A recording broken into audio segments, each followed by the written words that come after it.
سورۃ الکوثر، اس پس منظر میں محمد الرسول اللہ کا ظہور ہو رہا ہے۔ یہ تین صورتیں جو ہیں اس نے پس منظر رکھا، ایک نے تاریخی، ایک نے ان کا معاشی اور اقتصادی، ایک نے ان کی اخلاقی اور مذہبی حیثیت۔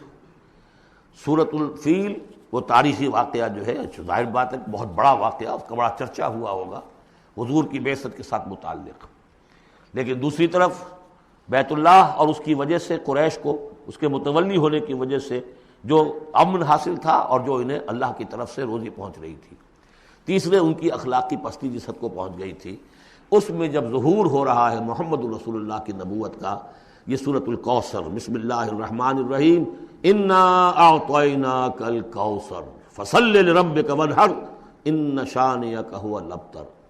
اے نبی، ہم نے آپ کو خیر کثیر عطا کیا۔ اس خیر کثیر میں یوں تو یہ کہ حوض کوثر وہ بھی اسی میں شامل ہے، لیکن یہ کہ اس پر آپ کو 25-30 قول مل جائیں گے۔ قرآن سب سے بڑا خیر کثیر ہے، بہت بڑا خیر کثیر۔ حکمت، ومن یؤت الحکمۃ فقد اوتی خیرا کثیرا، جس کو حکمت اور دانائی دے دی گئی اس کو تو خیر کثیر دے دیا گیا۔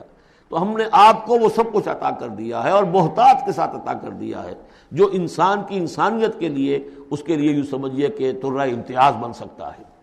فصل لربک وانحر، پس اپنے رب کے لیے نماز پڑھا کیجئے اور نحر کیجئے، اونٹ قربان کیا کیجئے۔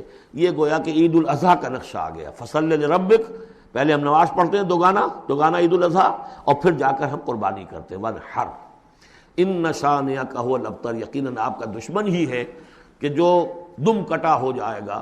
اس کا پس منظر یہ ہے کہ جب حضور کے ایک صاحبزادے بچپنی میں فوت ہو گئے تو کچھ جو کفار تھے مکے کے، انہوں نے بڑی خوشیاں منائیں کہ ایک ہی بیٹا تھا، باقی تو ان کی بیٹیاں ہیں۔ آپ کو معلوم ہے کہ 4 بیٹیاں تھیں حضور کی صلی اللہ علیہ وسلم، لیکن یہ کہ بیٹا جو تھا وہ ایک ہی تھا، وہ اللہ نے اٹھا لیا، تو بڑے خوشیاں منائی گئیں کہ یہ تو اب دم کٹا جیسے ہوتا ہے جس کا کوئی پیچھے نام نہ رہ جائے۔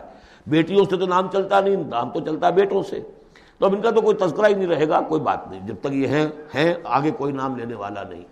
تو فرمایا کہ نہیں، ان کو تو کروڑوں بیٹے اللہ عطا کرے گا، کروڑوں اربوں بیٹے عطا کرے گا۔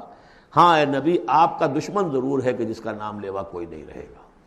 بارک اللہ لی ولکم فی القرآن العظیم ونفعنی وإیاکم بالآیات والذکر الحکیم۔